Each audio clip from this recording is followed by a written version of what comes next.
All right, folks, let's talk a little bit about synchronization licensing. Thank you for our student groups giving us an introduction to sync with Tierra, and then we also had a look at TV and film as the two main areas where synchronization is required, as well as a look at some of the case law surrounding copyright and film. So let's see. So for today, what I would like to do is make sure that everybody understands what's meant by the term synchronization and why you need a license to do that. And then back up to the perspective of our music pipeline and remind ourselves who are typically the owners and who are the users that are interested in getting music onto video formats. Remember, we're looking primarily at film and television. However, video games are also part of the purview that we'll be considering. Then we'll look at, in particular, the flow of rights and processes and main players for film versus TV, and then look at Netflix as sort of a hybrid form of that. And then look at considerations and pricing, how deals are structured, how much people get paid, how much the licenses are worth, what bases are used for the determination of what costs more than something else. And then finally, the industry middlemen we've seen that are so important, in particular the performing rights organizations, including ASCAP and BMI on the composition side, but Sound Exchange on the Circle P side, as well as Harry Fox, who has a limited involvement in synchronization licensing. Okay, so synchronization, what is meant?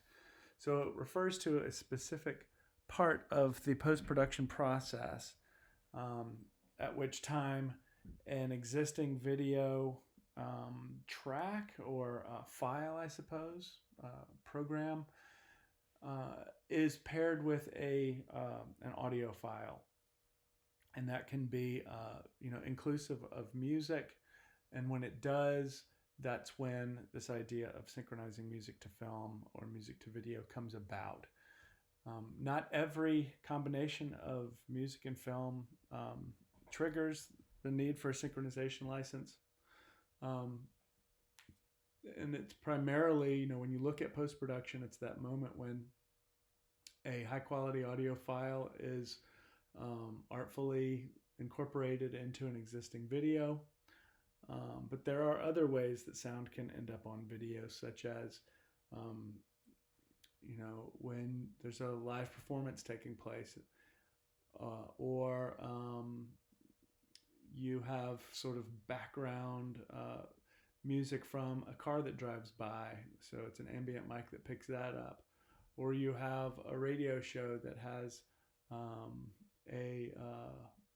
some of your famous radio hosts, like Jim Rome, for example, has a simulcast opportunity, and so he shows up on television, and his theme music is in there too. And so, like I say, not all of these trigger the synchronization license, but when you look at synchronization as a subset of music publishing licensing, you can see that there are different types of music synchronization licenses.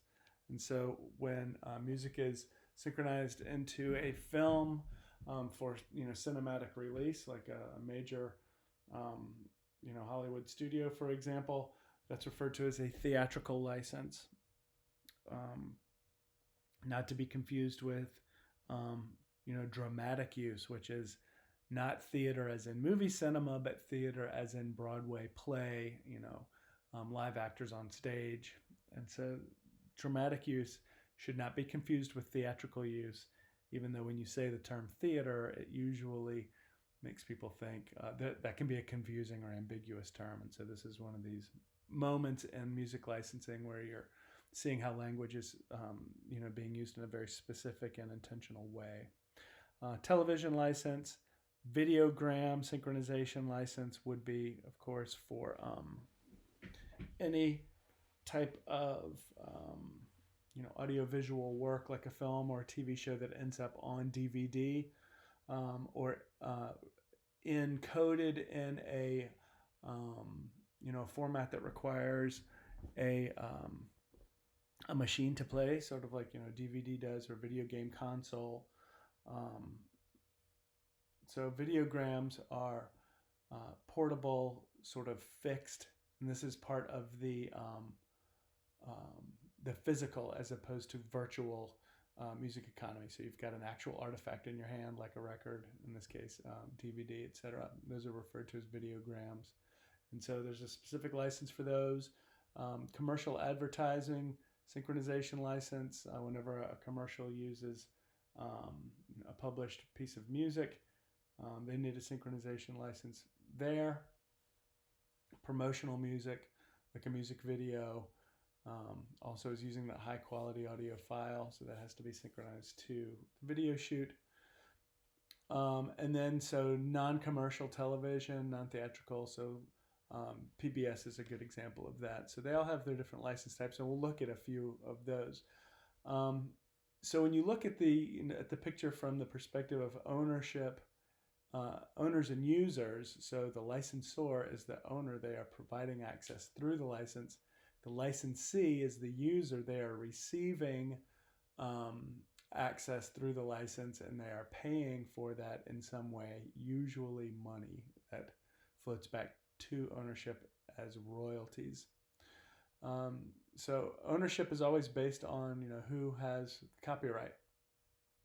And so in the case of Circle C, and these are standards, copyright can be transferred. It is a personal an item of personal property. But if it's not transferred, Circle C belongs to the songwriter. And if that songwriter is established in the music business, usually they are represented by the intellectual property real estate agent, to use a metaphor there, and that is the music publisher. So the songwriter and the publisher still are going to be the ownership group for Circle C. And for the audio recording, the owner is typically going to be the record label, or once again, if it's a smaller operation, that the audio recording may belong to the independent producer. It just depends. Typical users requiring synchronization license, once again, from the page before, TV is common, film, video games. But if you've got a live broadcast and there's a performance going on, it's the quality may be high quality, but it's not a pre-existing master. It is a live performance, and so there's not a synchronization required there. So live broadcasts are typically exempt from synchronization. Okay, so let's look at the difference between film and television when it comes to synchronization. So on the film side, synchronization license is required for using the composition. So the Circle C copyright. When you use the master recording, then you need a different license, and that's the one you pay to the label. So that's the master use license, and we'll talk about those in upcoming weeks here. So synchronization is for the composition, Circle C, and master use is for the audio recording, Circle P. So those are two different licenses that are going to be required. Performing right is another license that's going to be required. And in the case of film, they do not use, cinematic releases do not go through ASCAP or BMI, even though it's a public use, right? It's public performance. And you are using music, so what makes it different from radio station or whatever? It just so happens that film directors and film studios arranged for direct licensing a long time ago, and it has remained that way. And so this is not money that passes through ASCAP, BMI, etc. This is money that goes directly to the owners, so music publishers, music composers. In the case of mechanical rights, that's where we've got in the instance where you have a DVD, for example, or a quote videogram is the legal language for that. So those are typical rights that are required for film or TV. Those don't get into promotion. So commercial advertisement of a TV show or a film would not be included in that particular list. So when you look at television, synchronization is not required once again for live broadcasts, but it is required for reruns.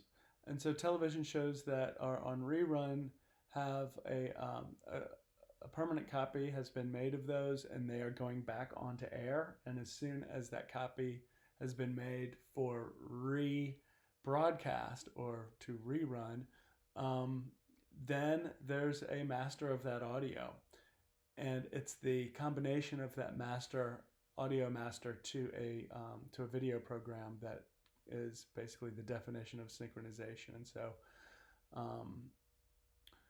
here you've got the performing right that does pass through ASCAP, BMI, CSAC for the circle C.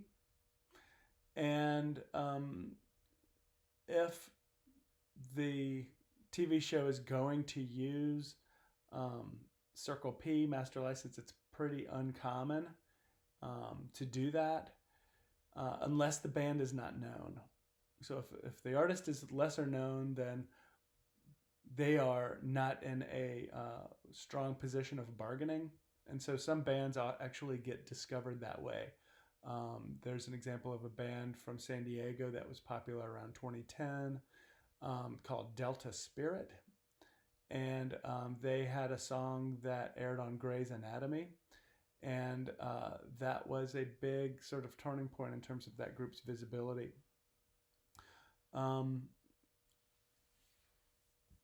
TV shows that go to DVD do require that sort of combo license, the mechanical sync combo license that is dealt with by Harry Fox. We'll get to that in a minute. So Netflix is an interesting study because they are at the intersection of film and television, meaning that they have a little bit of each of those. So they've got the little bit more power right now than traditional television, and they're using that power to force the hand of composers and rights owners. So instead of the traditional royalty stream, Netflix is sitting back and saying, we're either going to buy out all of your rights for a flat fee so we don't have to mess with accounting to you, or we're going to force you into a work for hire situation, which is basically the same thing, right? We're going to pay you for this service and that's all you're going to get. We're going to put you into the position of a direct licensing agreement to keep out any of these, industry middlemen like Harry Fox, the PROs, Sound Exchange, all in an effort to make their life as easy, Netflix's life as easy as possible. So because they've got such strong market share right now, they're in a position to, what the composers would say is depriving them of their rights. So there's a big, outcry right now for composers who are used to this old model of, being commissioned and being paid up front to go and write the music, and then another fee once it's recorded, and then they get performance rights on the back end. So you can see that is administratively sort of cumbersome for them to be paid at all of these different instances, whereas Netflix is like, look, we're too big for that. We're just going to, just pay us one good time and we'll cut you loose. So when you consider the pricing issues here, so TV tends to be about 1/5 or 20% of the fee that film can command, especially when you're looking at a major Hollywood film. And so average production budgets for a major Hollywood film may be in, $60 million. Their advertising budget would represent half of that, so $30 million. Music actually represents a small portion of that, 2 to 5%. So $1 to $3 million that they're actually going to spend on music. When you look at what that expense looks like, so if you have a standard 5-year license for television or film, if they have a new or lesser known, like I was talking about Delta Spirit, they may have only gotten $1,000 or $500 for the rights on that initial TV broadcast to to be included in that, and then whatever performing rights come from that would go to the song. That does not include the use of the master, which the television show would also pay extra for that, because there's rights in the recording as well as rights in the actual song. And you move that into the movie arena, and now you're talking about $5,000 to $15,000 for that. If, however, they are more established, then you basically just double those figures. So a more well-known artist, or I should say not the artist, but the composer. So we're paying Circle C is for the song, not for the recording. So, $1,000 to $5,000, $10,000 to $20,000 for a movie. And if it's used as a theme, then you've got this recurring use throughout the piece, throughout the television show's life. So that could be several years, or throughout the movie, which may have a much broader global distribution. And so those figures can jump up significantly into the $50,000 to $100,000, and that's pretty sweet. When you look at television licensing, so there's no money for sync licensing for a promotional video because it's promotional in nature. So we're talking about a music video there. Those artists waive, and the label waives those fees because they're trying to use the video to sell the music, right? So they're not going to charge themselves just to sell more stuff, more copies. As we mentioned, TV tends to be about at 1/5 of movies. Videograms, it's a mechanical royalty, and so whoever is in that ownership position for Circle C will be paid out, will be cut into the revenue stream via mechanical royalty. Commercial advertisements, talking about $25,000 all the way up to some of the most lucrative commercial music uses included the Beatles' Revolution for Nike, George Gershwin's Rhapsody in Blue for United Airlines, and there you're getting up to $500,000 or so.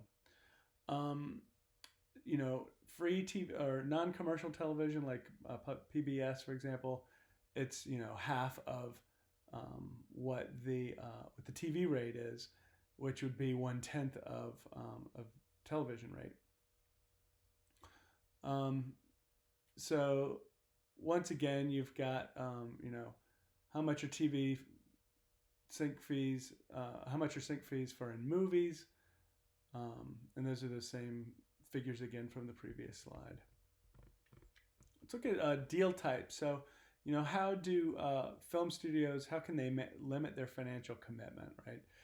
So that's the driving idea behind writing for film.